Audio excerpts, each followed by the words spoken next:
कोई कुछ लेकर जा पाया है भाई? कोई कुछ लेकर गया है इस दुनिया से?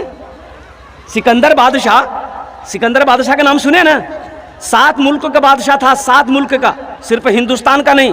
हिंदुस्तान, बांग्लादेश, पाकिस्तान, ईरान, कजाकिस्तान, अफगानिस्तान, 7 मुल्क का बादशाह था। लेकिन जब वो मरा ना, मरने से पहले उसकी वसीयत थी कि जब मैं मर जाऊं, मुझे गुस्ल देके जब कफन पहनाना तो मेरे दोनों हाथों को बाहर निकाल देना कफन से, कफन में नहीं रहेगा। तो लोगों ने कहा कि हजरत हुजूर ऐसा नहीं होता, कफन तो पूरे बदन में पहनाया जाता। बोले नहीं, मेरे दोनों हाथों को निकाल देना बाहर, कफन से बाहर निकाल देना।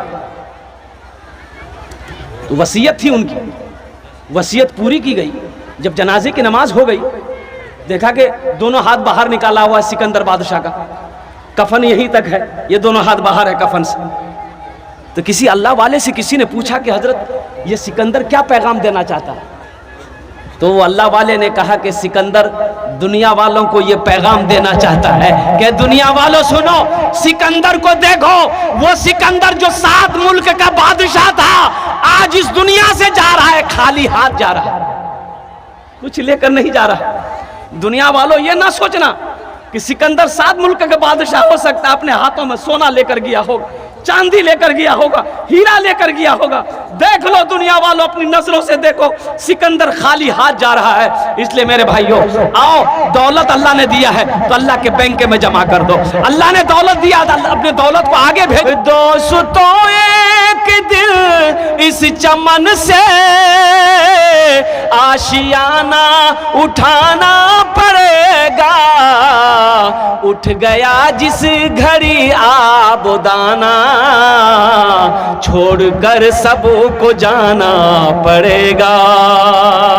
उठ गया जिस घड़ी आबोदाना, छोड़कर सबको जाना पड़ेगा।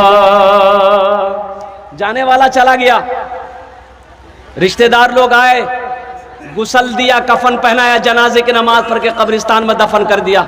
अब चारों बेटा रात में बैठा मशवरा करने के लिए कि बाप की वसीयत थी किसी हाफिज कुरान को लाकर कुरान पढ़वा कर दुआ करवाना। तो उस जमाने में कुरान पढ़ने वाले बहुत कम थे, इक्का दुक्का लोग कुरान पढ़ने जानता था। तो 3 भाइयों ने कहा कि कहाँ जब हाफिज ढूंढे ले, अब्बा मर ले गेले, अब्बा जाने उसका अमल जाने, कब्र जाने, हम लोग टेंशन नहीं लेंगे। उसका छोटा बेटा बोला कि नहीं, चाहे जो हो जाए, वो हाफिज जहां मिलेगा, मधेपुरा में मिलेगा, सुपौल में मिले, हम उसको लाएंगे। वो निकल पड़ा। एक बाबा से मुलाकात हो गई साहिल से। ये नौजवान ने कहा, बाबा आप गली गली घूमते हो, आपकी नज़र में कोई हाफिज कुरान है, कुरान पढ़ने वाला कोई है? तो बाबा ने पूछा, बेटा क्या बात है? बोले मेरे बाप की वसीयत थी कि मेरे मरने के बाद किसी हाफिज कुरान को लाकर कुरान पढ़ाकर दुआ कर देना। तो बाबा ने पूछा, बेटा तेरा घर कहाँ है? बोला अररिया। तो बाबा ने कहा कि अररिया में कोई हाफिज कुरान नहीं मिला जो मधेपुरा आए हो? तो नौजवान ने कहा कि बाबा अगर अररिया में मिल जाता तो हम मधेपुरा काहे के लिए आते? तो बाबा सोचने लगा, अरे वाह, बड़ा अच्छा मौका है, जब अररिया में कोई कुरान पढ़ने वाला है ये नहीं है तो हम क्यों ना हाफिज कुरान बन जाए। कोई गलती पकड़ेगा? अबे गलती कोई पकड़ेगा? बोला जब अररिया में हैया नहीं तो हम हाफिज कुरान को दिले दिल सोचा। बोला बेटा तेरी परेशानी दूर हो गई। बोला कैसे? बोला सुनो, हम हाफिज भी हैं, कारी भी हैं, अथा कुछ नहीं, पक्का जाहिल था, पक्का जाहिल। वो सोचा जब अररिया में कोई हैया नहीं है तो हम जो पढ़े, कौन पकड़ेगा? कोई गलती पकड़ेगा? बड़ी मोहब्बत से लाया, खाना पीना खिलाया। बोला बेटा पढ़े? बोला यहाँ मत पढ़िए, कब्रिस्तान चलिए, मेरे बाप के कब्र में बैठ के पढ़िएगा। बोला जहाँ पढ़ा दो। जाके कब्र में बैठा, पढ़ना शुरू किया। ऐ खुदा मैं तो कुछ जानता नहीं, ऐ खुदा मैं तो कुछ जानता नहीं, ऐ खुदा मैं तो कुछ जानता नहीं, ऐ खुदा मैं तो कुछ जानता नहीं। बेटा समझ लेगा, वाह मौलवी साहब बड़ा फरवर्ड पढ़े जी। दूसरा बेटा बोला कि ये छोटा होकर ला सकता, हमने लग, वो भी निकल गया, भागलपुर गया, एक पक्का जाहिल को पकड़ के वो भी ले आया, घर में खिलाया पिलाया। बोला पढ़े? बोला यहाँ मत पढ़िए, मेरा छोटा भाई का हाफिज साहब कब्रिस्तान में पढ़ रहा है, उसी के बगल में आप बैठ के पढ़िएगा, ये जो सुना वहाँ हाफिज साहब है। बोला बा अगर वो असली होगा तो जितना पैसा मिल रहा उसका आधा उसको दे देंगे घूस, आधा तो बचेगा। जब ये कब्रिस्तान पहुंचा तो देखा वो जो पढ़ रहा था वो देखा कि लंबी टोपी लंबा कुर्ता वो इतनी बड़ी दाढ़ी, वो सोचा हो ना वो असली ये होगा, ना ये असली था ना वो असली था। ये जब पहुंचा तो वो पढ़ना बंद कर दिया, बोला ये इसी के बगल में बैठ के पढ़िए। बोला बाबू तुम लोग घर जाओ, हम लोग पढ़ते रहेंगे। बोला नहीं सामने में पढ़िए। तो पहला वाला बोला कि अब जो हो ये असली है कि नकली है बात समझ में आ जाएगी। पढ़ना शुरू किया, ऐ खुदा मैं तो कुछ जानता नहीं, ऐ खुदा मैं तो कुछ जानता नहीं। ये दूसरा वाला समझ गया कि पक्का जाहिल है, तो भी पढ़ना शुरू किया, जैसन तू वैसन में, जैसन तू वैसन में, जैसन तू वैसन में, जैसन तू वैसन। तीसरा भाई बोला कि रे बाप ये 2 हाफिज कुरान को ला सकता, हम नहीं ला सकते। वो भी गया एक जाहिल को पकड़ के ले आया, वो भी एक जाहिल को पकड़ के ले आया। चौथा भाई चौथा जाहिल को पकड़ के ले आया। बोला कि बाबू ऐसा करो तुम्हारा अब्बा जन्नत पहुंचा। बोला अभी ये बताइए अब्बा को जन्नत पहुंचाने में कितने दिन लगेगा? 3 लोग बोला कि बेटा जन्नत बहुत दूर है, नजदीक नहीं है, कम से कम 2 महीना लगेगा।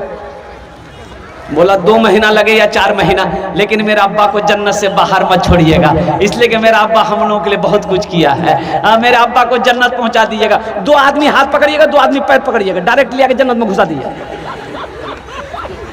बोला तुम लोग घर जाओ, हम लोग पढ़ेंगे। बोला नहीं यही पढ़िए, पढ़िए आप लोग पढ़िए। तो पहला वाला बोला कि अच्छा जो होगा ये दोनों असली है कि नकली पता चल जाएगा। पहला वाला पढ़ना शुरू किया, ऐ खुदा मैं तो कुछ जानता नहीं। दूसरा बोला जैसन तू वैसन में, जैसन तू वैसन में। तीसरा समझ गई पक्का दोनों जाहिल है, वो भी पढ़ना शुरू किया। ये अंधेरी तकलीद कब तक चलेगी, कब तक चलेगी, कब तक चलेगी। तो चौथा समझ गया कि पक्का तीनों जाहिल है, वो भी पढ़ना शुरू किया। जब तक चले चलने दो, जब तक चले चलने दो, जब तक चले चलने दो, जब तक चले चलने। नौजवानों कई दिन रहे, वो लोगों ने खाया और अल्लाह अकबर कबीरा, खाया पहना और घर के तरफ चल दिया। अब मुझे ईमानदारी के साथ बताओ उनके बाप को फायदा पहुंचा? भाई बाप को फायदा पहुंचा? अगर वही 4 बेटों में से अगर किसी को कुरान पढ़ा देता तो वही एक बेटा कोई सूरह फातिहा पढ़कर, सूरह अखलास पढ़कर, इन्ना आतेना पढ़कर रब की बारगाह में दुआ कर देता तो शायद अल्लाह उसके बाप के गुनाहों को माफ फरमा दे। इसलिए अपने बच्चों को कुरान पढ़ाओ, अपने बच्चों को कुरान पढ़ाओ, अपने बच्चों को कुरान पढ़ाओ। अल्लाह के रसूल सल्लल्लाहु अलैहि वसल्लम इरशाद फरमाते हैं कि कुरान वो किताब है कि अगर इसको देख लो तो अल्लाह तेरे गुनाहों को माफ फरमा देगा। कुरान से जुड़ो, कुरान से जुड़ो। जो कुरान से जुड़ जाता है यह कुरान जमीन की पस्ती से उठाकर उसे आसमान की बुलंदी पे पहुंचा देता है। तो मेरे भाई कुरान से जुड़ेंगे इंशाअल्लाह। एक लड़का लड़के की मां मर गया,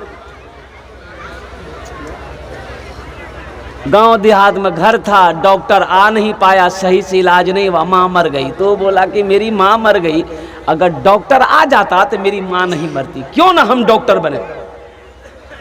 चला गया एक डॉक्टर के पास, पटिंगा चौक पर गया। एक डॉक्टर से बोला कि डॉक्टर साहब हम डॉक्टर बनना चाहते हैं। तो डॉक्टर नीचे से लेकर ऊपर तक देखा, बोला कुछ पढ़े हो? बोला नहीं, अंगूठा छाप। बोले डॉक्टर कैसे बनोगे? बोला बन जाएंगे, आपके आगे पीछे एक रहेंगे, डॉक्टर बन जाएंगे। डॉक्टर कंपाउंडर में उसको रख लिया। 2-4 महीने हुए ना तो वो इंजेक्शन देने के लिए सीख गया, इंजेक्शन देने के लिए। एक दिन गांव से एक दूसरे गांव से एक आदमी आया डॉक्टर के पास, बोला डॉक्टर साहब चलिए मेरी ऊंट जो है ना, ऊंट बीमार हो गया है, चारा पानी नहीं खाता है, थोड़ा चलिए। तो ये डॉक्टर वो जो लड़का था ना बुधवा, वो जो सीख रहा था उसका नाम था बुधवा। बोला बुधवा बैग में सब सामान लो, सब सामान लिया और डॉक्टर के साथ में गया। तो डॉक्टर जब वहां गया देखा ऊंट पेड़ से बंधा हुआ है, नट्टी में हाथ दिया डॉक्टर उसका, तो देखा कि कोई मजबूत चीज जो है ना यहाँ नट्टी में अटकी हुई है। तो डॉक्टर को आइडिया मिल गया कि कोई चीज ये ऊंट खाया है, यहाँ अटक गया। तो अच्छा बोला कि अच्छा ठीक है। ऊंट वाले से बोला ऐसा करो 2 पत्थर लाओ। वो ऊंट वाला गया, 2 पत्थर लाया, एक पत्थर यहाँ रखा, डॉक्टर एक पत्थर से मारा ना, वो जो मजबूत शय वो चीज थी वो अंदर चला गया। वो अंदर चली गई तो ऊँट अच्छा हो गया, दाना भी खाने लगा, चारा भी खाने लगा, पानी भी पीने लगा, ऊँट अच्छा हो गया, ऊँट वाला खुश हो गया, 50% निकाल के डॉक्टर को इनाम दिया। अब वहां से जब चले तो बुधवार रास्ता भर सोचते जाता, अरे बाबा डॉक्टरी में तो कुछ नहीं है, एक पत्थर रखो दूसरा पत्थर से मारो आदमी अच्छा। बोला कोई मेहनत नहीं है। सोचते हुए आ रहा था, डॉक्टर बोला भाई क्या सोच रहे हो तुम, कुछ सोच रहे हो, कुछ बोल नहीं रहे हो। बोला डॉक्टर साहब हम सोच रहे हैं कि कल से ना अलग हम डिस्पेंसरी खोलेंगे। बोला कहा है तो डॉक्टर कौन डॉक्टर बैठेगा? बोला हम खुद डॉक्टर है। बोला तुम क्या जानता? बोला जो हम जान गए, अब आपके साथ नहीं रहेंगे, हम डॉक्टर बन गए। अब बीवी, अब बुधवार की बीवी कौन होगी? बुधनी। रात में आया बीवी से बोला हम डॉक्टर बन गए। बुधनी भी खुश, तमाम जेवर निकाल करके दे दी। ये बुधवार अरिया गया, जेवर बेचा और सब सामान आला फाला इंजेक्शन फिजिशन दवाई जो समझ में आया घर में लेके आया। कोई पेशेंट नहीं। बस्ती वाला जानता था ना कब का डॉक्टर है ये। वो भूले चूले एक दिन बैग में सब दवाई लिया, सामान लिया, अब बस्ती बस्ती घूमने लगा, दूसरे बस्ती चला गया। बकरी बीमार, भैंस बीमार, गाय बीमार, ऊंट बीमार, आदमी बीमार, बच्चा बीमार, इलाज करा लो। एक नौजवान निकला, बोला डॉक्टर साहब हमारे में यहाँ बीमार जा होते।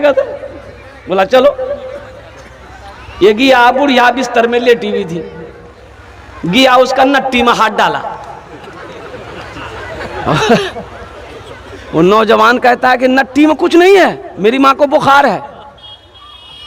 तो उसको बोला डॉक्टर तुम हो कि हम हैं? बोला नहीं डॉक्टर तो आप हैं। तो बोला जाओ 2 पत्थर उठा के लेके आओ।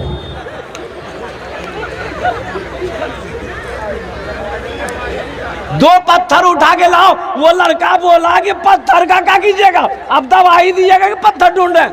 बोला कि डॉक्टर तुम हो कि हम हैं? बोला नहीं डॉक्टर तो आप हैं। बोले जा 2 पत्थर ले आओ। गया ये नौजवान 2 पत्थर लेकर आया। बुढ़िया बैठी हुई थी, उसको सुलाया, बुढ़िया को सुलाया। अब ये डॉक्टर बोला, ये बुधवा बोला कि ऐसा करो इधर आओ। वो बुढ़िया का बेटा को बोला इधर आओ। वो आया, बोला यहाँ बैठो। एक नट्टी में 1 पत्थर रखा। अब बुधवा बोला कि उसको पकड़ो, कस के पकड़ को रखो, पत्थर गिरने नहीं पाए। 1 पत्थर लेकर बुधवा खड़ा हुआ, मारा पत्थर में पत्थर, बुढ़िया खत्म।